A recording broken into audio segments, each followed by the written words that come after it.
నమస్తే అస్తు భగవన్ విశ్వేశ్వరాయ మహాదేవాయ త్ర్యంబకాయ త్రిపురాంతకాయ త్రికాలాగ్నికాలాయ కాలాగ్నిరుద్రాయ నీలకంఠాయ మృత్యుంజయాయ సర్వేశ్వరాయ సదాశివాయ శ్రీమన్మహాదేవాయ నమః.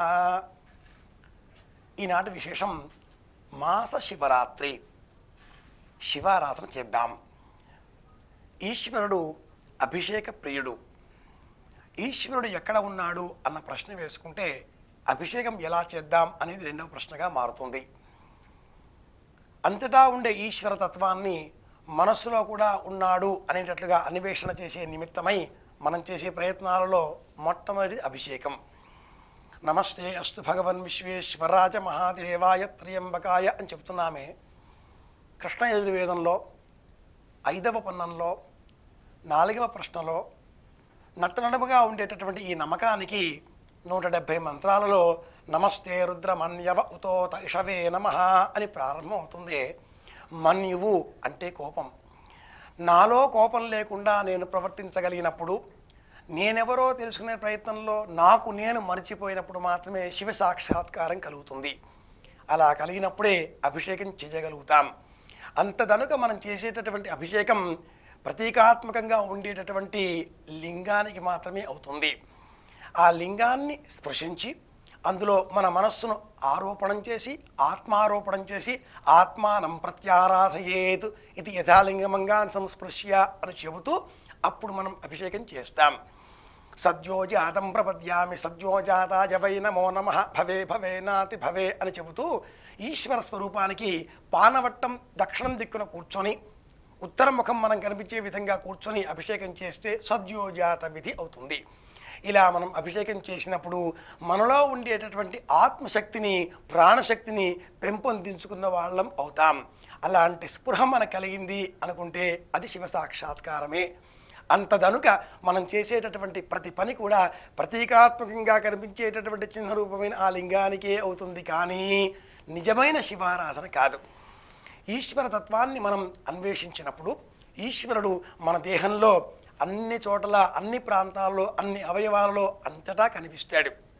శిఖాస్థానే రుద్రాయ నమః, శిరస్థానే రుద్రాయ నమః, ముఖస్థానే రుద్రాయ నమః అని చెబుతూ శరీరంలో ఉండే శిఖ మొదలు కాలి బొటన వేరి వరకు ఉండే 24 అవయవాలలో రుద్రస్వరూపాన్ని శివస్వరూపాన్ని ఆరోపితం చేయడం, పాదాది కేశాంతం కేశాది పాదాంతం ఆరోహణ అవరోహణ క్రమాలలో ఇలా శివస్వరూపాన్ని మనలో వెతుకుతూ మన సర్వ అవయవాలలో శివస్వరూపాన్ని నిక్షిప్తం చేసుకునే ప్రయత్నం చేస్తూ ఎక్కడా శివతత్వం అని మనం చేసేటటువంటి అన్వేషణలో మనం ఎప్పుడు విజయం పొందగలుగుతాం అంటే మన మనస్సులో ఇది శివుడు అనేటటువంటి రూపం ఏర్పడినప్పుడు.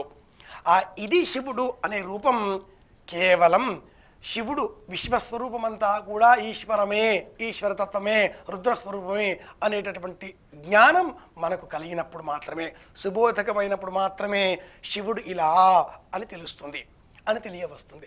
అంతదనుక ఈ జ్ఞానం కలగని పక్షంలో లింగ రూపంలో శివుడు లేదా త్రిశూలం పట్టుకున్న శివుడు లేదా అర్ధనారీశ్వర స్వరూపంలో ఉండే శివుడు ఇలా శివుడిని పురాణాల కథలలో ఉండే కథనాలలో అనుసరించి మనం వెతుకుతూ ఉంటాం. జయత్వదభ్ర విభ్రమభ్రమద్భుజంగమశ్వసద్వినిర్గమత్కరాళ భాల హవ్యవాడ్ ధిమిద్ధిమిద్ధిమిధ్వని మృదంగతుంగ మంగళాధ్వని క్రమ ప్రవర్తిత ప్రచక్ర తాండవ శివ. ఇలా రావణ పూజ గమనిస్తే ఈశ్వరుడిని సత్వభావంతో నమశివాయ నమశివాయ నమశివాయ అని వెతికినా అనుగ్రహం చూపుతాడు. అలా కాకుండా జగత్వదభ్ర విభ్రమభ్ర అని వెతికినా కనిపిస్తాడు. ఈశ్వరుడు బోళాశంకరుడు భస్మం ధరించి రుద్రాక్షమాళలు మెడలో వేసుకొని శివనామస్మరణ చేస్తూ ప్రశాంతమైన వదనంతో నెమ్మది అయినటువంటి స్వభావంతో అందరిలో అంతటా అన్ని ప్రాణులలో కూడా శివతత్వాన్ని శివ చైతన్యాన్ని శివస్వరూపాన్ని దర్శనం చేస్తే ఇందుకంటే మించి కోరవలసింది మరి ఇంకేముంటుంది. ఒకానొక గ్రామంలో శివదేవుడు అనే ఒక భక్తుడు, అతడి ఒక చిన్నారి కుమార్తె గొడగూచి. శివదేవుడు తన కుమార్తెకు ఈశ్వరునికి ప్రతిరోజు కూడా ఒక గ్లాసు పాలు నైవేద్యంగా సమర్పించవలసింది అని చెప్పి పొరుగురికి వెళ్ళాడు. ఆ చిన్నారి పాప గొడగూచి శివునకు ప్రీతికరంగా పాలు సమర్పించాలి, గ్లాసు నిండా పాలు పుచ్చుకొని తీసుకుని వచ్చింది. ఈశ్వరుని ముందర పెట్టింది. స్వామి నీవు తాగితే నేను ఆడుకోవాలి అంది. ఈశ్వరుడు తాగుతాడా? అంత సులభంగా స్వీకరిస్తాడా? మనబోటి వాళ్ళం శివుడి సన్నిధానంలో నైవేద్యం పెట్టి సమర్పయామి అని చెప్పి మళ్ళీ మనం తీసుకువెళ్ళిపోతాం. ఆ పాపకి అలా తెలియదు. గ్లాసులో ఇంకా పాలున్నాయి, అయ్యో అని బాధపడింది. ఈశ్వర, రుచి పుట్టలేదా? కమ్మగా లేవా? పాచిపోయినవి అనుకున్నావా? నీళ్లు కలిపినవి అనుకున్నావా? నెయ్యి కలపాలి కావలసి వచ్చిందా? తేనె కలపాలి కావలసి వచ్చిందా? భక్ష్యాలు కావాలా? ఈ పాలు నీవు తాగాలి అంటే స్వామి నేనేం చెయ్యాలి అంటూ పరిపరి విధాలుగా వాపోయింది, ప్రాధేయపడింది, స్వామిని ప్రార్థించింది. చివరకు స్వామి మీరు పాలు తాగనట్లయితే మా నాన్నగారు వచ్చి చంపేస్తారు కాబట్టి నేను ఇప్పుడు చచ్చిపోతాను అంది. అంతటి భక్తి తత్పరత, అంతటి తాదాత్మ్య భావనలు చిన్నారి శిశువులో ఉన్నాయి. ఈశ్వరుడు గొడగూచిని ఆమె ప్రార్థనను విన్నాడు, రక్షించాడు, ఆ పాలు స్వీకరించాడు. కాబట్టి ఈశ్వరుడు బోళాశంకరుడు.